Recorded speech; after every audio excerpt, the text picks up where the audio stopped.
Vamos lá então, falar um pouquinho sobre vida após a morte. Existe vida depois da morte?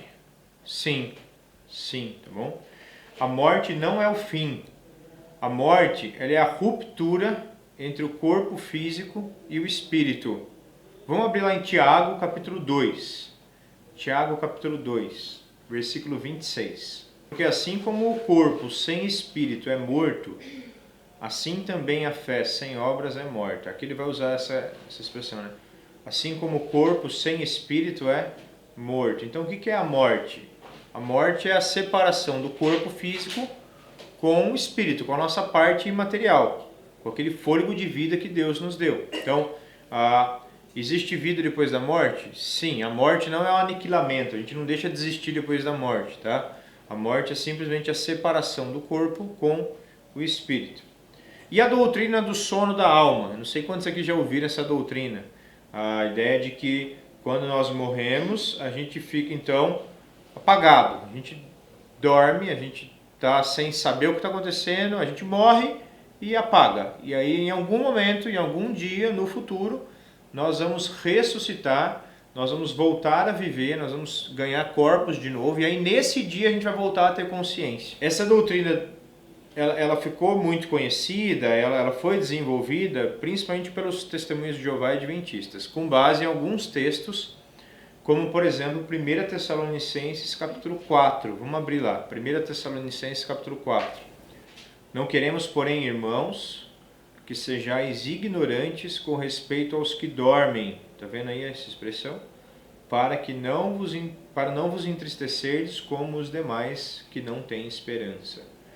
Então ele vai usar aqui, o apóstolo Paulo vai usar essa expressão dormir. E aí então surge essa doutrina do sono da alma, que inclusive da igreja que eu me converti era ensinado isso. Quando a gente morre, a gente fica num estado de sono, de dormência. A gente não vai para lugar nenhum. Essa doutrina, ela surge com base nesse texto também, que vai dizer então, Paulo vai usar essa expressão com respeito aos que dormem. Agora aqui, ele tá usando um eufemismo. Ele não está dizendo dormir literalmente. Ele está usando uma palavra que está suavizando o conceito de morte, tá? Então, ele não está literalmente dizendo que quando você morre, você fica dormindo. Ele está usando essa ilustração. O que acontece com você quando você dorme fisicamente? O que vai acontecer com você no dia seguinte? Você vai acordar, não é? Não é isso que acontece? Se você não morrer, você vai acordar. Normalmente, quando você vê uma pessoa dormindo, você sabe que em breve ela vai acordar. Então ele está usando essa ideia do dormir, esse eufemismo, para suavizar o termo morte, e também para mostrar que isso é verdade. Apesar de a gente ter morrido, em algum momento a gente vai, ou aqueles que morrerem, né? Aqueles que morreram, em algum momento eles vão o quê? Também vão despertar da morte, não do sono da alma, mas da morte. Então essa é a ideia do termo que Paulo usa.